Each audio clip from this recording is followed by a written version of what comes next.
Last week Tanuja గారు, నేను ration మేనేజర్గా ఉంటే కావాలని నన్ను అందరూ టార్గెట్ చేస్తున్నారు సార్ అని మాట్లాడిన వ్యక్తి. నాకు అసలు వంటగదిలో కిచెన్లో ఉండటం, కిచెన్ డ్యూటీనే అసలు ఇంట్రెస్ట్ లేదు సార్ అని మాట్లాడిన వ్యక్తి మరి ఈ వీక్ మళ్ళీ కిచెన్లోకి ఎందుకు వచ్చారు? ఆవిడని ఎవరు అడగలేదే, ఆవిడ వచ్చి చేస్తున్నారే. ఆవిడకి కిచెన్లో ఉండటం ఇష్టం, అది ఒప్పుకోకుండా ఇలా బ్లఫ్ చేసి ఇలా అబద్ధాలు చెప్పే ఇలాంటి వాళ్ళు కూడా విన్నర్లా.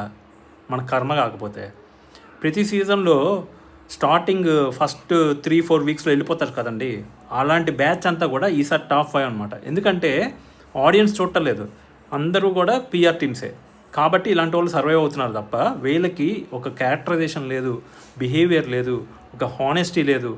ఇక్కడ గౌరవం నిండా ముంచుతున్నారు ఈ ఇమాన్యుయల్ తనుజ కలిసి. తనుజ గ్రీన్ కార్డ్ తీసుకున్నప్పుడు అప్పుడు లేడా రిస్క్లో? అప్పుడు లేవని నోరు ఇప్పుడు బాగా లెగుస్తుందే ఇమాన్యుయల్కి. అండ్ నువ్వు రేషన్ మేనేజర్ అయితేనే అన్ని గొడవలు పడ్డావంటే నువ్వు కెప్టెన్ అయితే ఎన్ని గొడవలు పడతావు?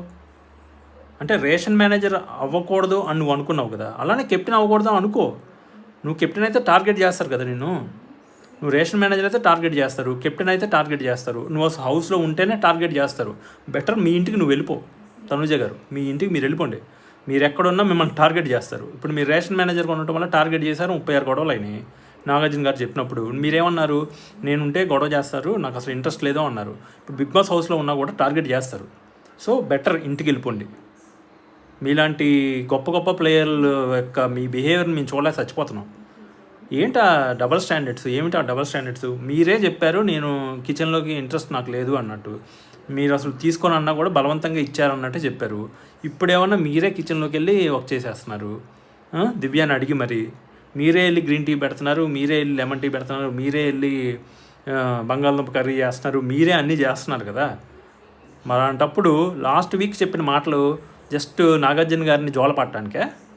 ఈవిడ్ని కెప్టెన్ చేయడానికి బిగ్ బాస్ స్టార్టింగ్ నుంచి కష్టపడుతూనే ఉన్నాడు, కానీ ఇప్పటికీ ఈవిడ్ని లాస్ట్ దాకా తీసుకురాగలుగుతున్నాడు, కానీ కెప్టెన్ని చేయలేకపోతున్నాడు. బిగ్ బాస్ వల్ల కూడా కావట్లా వాళ్ళ ముద్దమందారం క్యాండిడేట్ని కెప్టెన్ చేయటం. హౌస్కి ట్రై చేస్తున్నాడు పాపం, ఎవ్రీ వీక్ ట్రై చేస్తున్నాడు, ఉపయోగమే లేదు. అట్లీస్ట్ ఈ వీక్ అయినా, లాస్ట్ వీక్ అయితే ఇంకా లిటరల్లీ సపోర్టింగ్ టాస్క్ పెట్టి అప్పుడేం చేద్దాం అనుకున్నాడు, అప్పుడు కూడా వర్కౌట్ అవ్వాల, బిస్కెట్ అయిపోయారు. మళ్ళీ ట్రై చేస్తున్నాడు ఈ వీక్ అయినా ఈవిడ ఎక్కడ కనుక్కోదు అని చెప్పి అన్ని సింపుల్ పెట్టారు. బిగ్ బాస్కి తెలుసు, గెస్ట్ చేయగలరు ఎవరు. సంజనా గారు ఎవరిని ఫస్ట్ పంపిస్తారు, ఏ టీంని ఫస్ట్ పంపిస్తారో ఆ మాత్రం గెస్ట్ చేయకుండా బిగ్ బాస్ లేడు. ఇమాన్యుయల్ ఉన్న టీంని ఫస్ట్ పంపిస్తారు సంజనా గారు ఎప్పుడైనా కూడా, గుర్తుపెట్టుకోండి. ఇమాన్యుయల్ ఉన్న టీంకి ప్రయారిటీ ఇస్తారు, అదే చేశారు సంజనా గారు. అది తెలిసే ఈజీ పెట్టారు ఫస్ట్.